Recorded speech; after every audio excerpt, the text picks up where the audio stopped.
Hey everyone, my name is Gabriel and this is my YouTube channel. Today I'm going to be doing a video on how I photograph and how I video my portrait tattoos.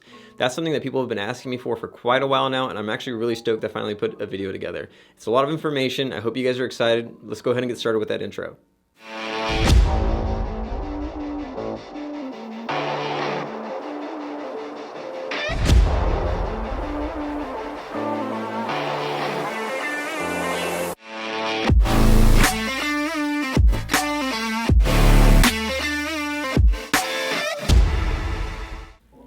Alright guys, so let's go ahead and go over the diffused lighting.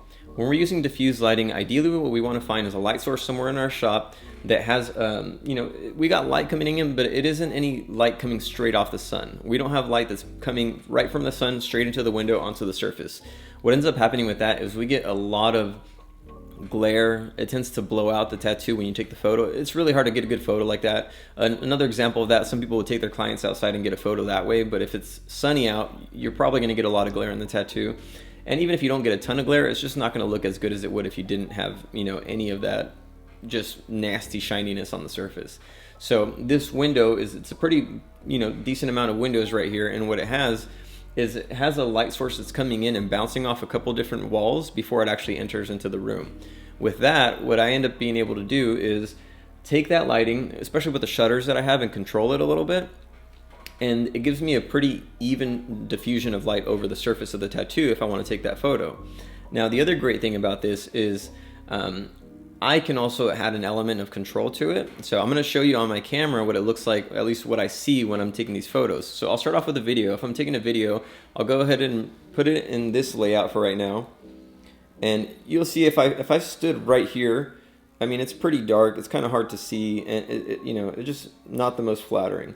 But if I leave the camera where it would be good, and then I start moving my head out of the way, then you start to see more of what you need to see, which is the tattoo. Now we still have a little bit of glare up here, and we can take care of that. But for right now, I want you guys to see what I'm actually looking for. Okay, nice soft diffused lighting right here. Okay. Now what I want to do is simulate what it would look like if I'm taking the photos. I usually take my photos for Instagram, so if I'm taking my photos for Instagram, I'm going to be doing it in a portrait layout. So I'll go ahead and turn the camera in that position so you can see what that looks like. But as I'm coming in, okay, same thing. My back right now is blocking a lot of this light, so I'm going to move a little bit out of the way. Now, I don't want to have an extremely lit background like that because it'll kind of take attention away, so I want to move it a little bit this way, kind of in the middle of that white and that yellow light source. And then once I find that, that's exactly where I would take my photos at, about right here. And now there is a little bit of glare that's happening right here, but I can kind of help that. I can use my hand to block the light, but what I'm not going to do is I'm not going to do this. If you're looking through the camera right now, you can see that it's not, my hand's not in the shot, but it's also creating a pretty heavy shadow. So what I want to do is bring my hand back, keep it over that light source, but allow light to kind of almost go around my hand in a sense. And that way I'm not blocking off the rest of the light the tattoo needs. So about right there is where I would start taking my photos, and I'll go ahead and overlay some of the photos I took earlier. But you can see you have a pretty good shot of what's actually in the tattoo. It might not be as detailed as some of the controlled lighting, photos that I take, but it's a pretty honest expectation. The problem with some of the control lighting photos is that while it's great and while it shows what's actually in the tattoo, and it's not like I don't Photoshop, I don't edit my photos, like it is what it is. It's straight out of the camera for the most part. If I edit them ever, it's because I take raw photos, and raw photos, when they come out of your camera, they're actually not as attractive as a standard JPEG would be coming out of the camera. They're a little dull. So, I go in there and I just bring it to where it should be for a standard photo. That's tons of videos you can find on the internet about that. But for the most part, I don't edit my photos at all. Sometimes I just load the raw straight up onto the computer and onto my Instagram. But what this does is it gives an honest expectation of what it looks like out in public. Because you don't always have controlled lighting walking around with you. So some people will go out and, someone will take a photo of the tattoo with their cell phone in horrible lighting and then post it and be like, oh, it doesn't look anything the same. And it's like, well, no, you didn't even try to, take care of any of the lighting. So yeah, it's going to look pretty bad. But that is the catch with controlled lighting and having all your work that way, is that when people see it in public, it might not meet the expectations you set with that type of lighting. However, I like to use this type of lighting for my heel tattoos, you know. So I bring in my clients once they've healed, or if they're getting another tattoo and they have a healed, you know, second session on the last tattoo we did, I'll use this method to try to get a good photo of it. And that way, when I post that, it gives people not only an expectation of what it looks like fresh, but it's kind of a flex when you post that healed one with diffuse lighting and it almost lines up. When they look that similar, it really looks good on you as an artist. But yeah, this is how I go ahead and do most of my diffuse lighting, and this is a pretty easy way to do it. You don't need a lot of equipment. You can do your phone like this or your camera. I'm always going to recommend a nice mirrorless camera over a phone, but yeah, let's go ahead and jump over and we'll set up for the controlled lighting, and you guys can take a look at what that setup looks like. All right guys, so let's go ahead and look into the controlled lighting a little bit more. So now what I've done is I went ahead and I turned off all the lights that are immediately around the tattoo, anything especially that's facing the tattoo. I went ahead and I also closed the shutters. There's still some lights on in the shot, but the only lights that are on are the ambient lights or the plant lights that are on here. Nothing is directly shining on the tattoo. And so what that's gonna allow me to do is really control the glare. And then, you know, I basically still have my same camera right here. The only thing is I added an LED panel on top. Now this isn't anything fancy. This is a cheap panel from Amazon or something like that. The only thing that's important with the light panels is to have polarizing film on it. So all I have is a little bit of film. I've had the film for years. Honestly, I probably couldn't tell you exactly where I got it. I'll try to find a link, but what you need is just a linear polarizing film. Google it, try to find something like that. But that linear polarizing film, you need to have over your light. And then I have a circular polarizing lens filter on the lens itself. And those two things are what help minimize the glare. Or honestly, they help basically remove the glare. And that's what gets you the ability to see the actual tattoo for everything it is. So what I'm gonna do is I'm gonna go ahead and grab my camera and I'm gonna go ahead and show you what it looks like. So it'll take over the whole screen and you can see what I'm looking for. And it's basically the way I would video it also. And then I'll turn the camera over so you can see kind of the framing that I would want and what I'm doing when I'm trying to get a photograph of it. So let's go ahead and get started. All right guys, so this is what it looks like with no light on, just so you can get an idea of the lighting. Now what I'm gonna go ahead and do, okay, now we got the light source on. The closer I get, the brighter it's gonna get, obviously. And this is what it looks like right here if I don't have any control of the lighting. If I just went in here in a darker room with a light source and I tried to get photos, this is what it would look like. Now the ability to cancel out the lighting is in the circular polarizing lens by just rotating the front of it. And as I rotate it, it starts finding the right angle to cancel out that glare. And as you can see there, it pretty much canceled out a lot of that glare. I'm gonna rotate it a little bit more to where it starts getting glare again, and then that's where I know I need to go back a little bit. So right there, go ahead and turn this light up a little bit too. Let's see, there we go, that's much better. Cool, so this is what I'm looking at when I see the tattoo. If I was gonna take a video, this is what it would look like. I would just do a simple pan. This way, and this way. Yeah, give a full shot, and come back and maybe do a tight zoom in shot like that. Yeah, and that's basically what I'm looking for when I'm trying to do these.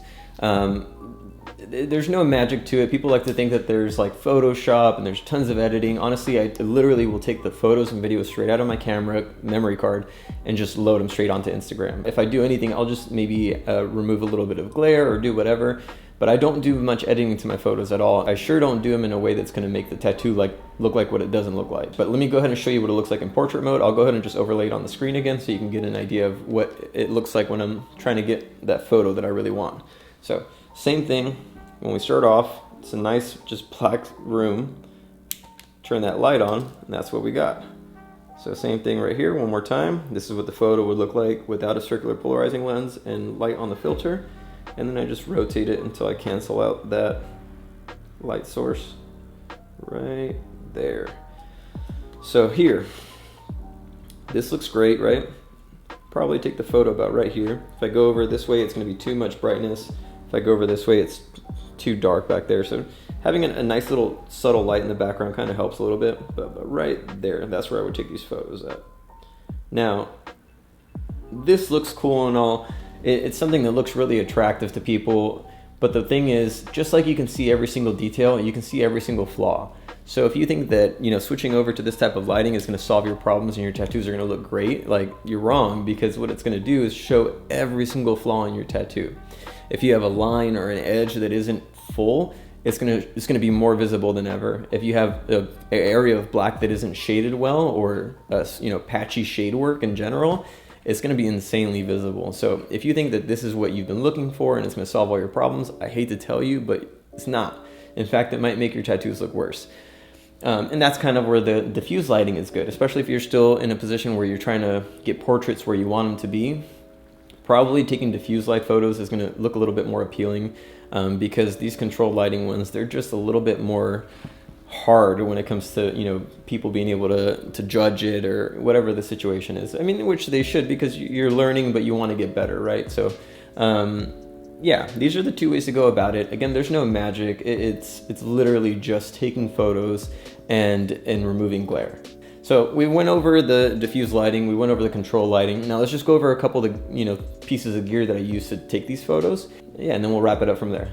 Okay guys, so as far as gear goes, it's pretty straightforward. You got your cameras, your lenses, and your lights and your filters. The cameras that I use are the Sony a7C and the Sony a7 III. I'll go ahead and put links in the description to other review videos on those cameras, because that in itself could be an entire video just for each camera. So the Sony a7C is geared a little bit more towards video. It's got a flip out screen, no record limit on as far as how much time it can record. It is basically as long as the memory card and the battery last. And then as far as the Sony a7 III, it's geared a little bit more towards photography. It has certain custom buttons that you can pre-program and make setting changes on the fly. So that tends to be something a little bit more geared towards photography than videography. But they're both amazing cameras, and basically on the internals, they're the same camera. The only difference is the features externally. Now, when it comes to the lenses, there's two lenses that I really recommend. It's going to be the Sony 35mm 1.8. It's a small lens, and it pairs really good with the Sony a7C, because the Sony a7C, the C actually stands for compact, so it's a small little setup altogether, and it's got a better autofocus than the Sigma, which is the next one I'm going to recommend. So that's a really good lens if you plan on doing more video stuff, or if you just want a smaller lens in general.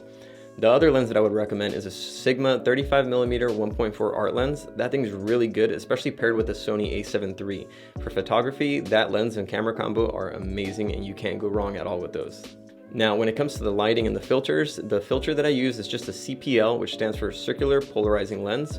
It's a pretty straightforward lens filter you can get off Amazon. The brand that I have is TIFFEN, and it works really well. It's only about $25–30, and I wouldn't recommend going any cheaper than that, just because this glass that you're putting in front of your camera, that costs a couple $1,000s, like, you don't want to put cheap glass in front of it that's going to ruin the image quality that these cameras are so renowned for. Now, when it comes to the light, it's nothing special. It's just a random light that you get off of Amazon, and it mounts on top of the camera. It is battery powered, and you got to buy the battery separate, but that makes it really convenient to just not be wired to something. But honestly, you can use any light that you might have lying around the shop. The main thing for the light is going to be having linear polarizing film to put on top of it. So you really do need that linear polarizing film to do that whole lighting structure, as far as having composed lighting and removing that glare. You need the linear polarizing film over your light source, and then you need the circular polarizing lens over your lens. But that's pretty much the whole setup when it comes to gear on these types of photos and videos. So I hope you guys liked this video. It was exhausting to make, and it's probably one of the lengthiest videos I've made so far, but I also think this is the one that you guys are going to be really interested to actually watch the whole thing on.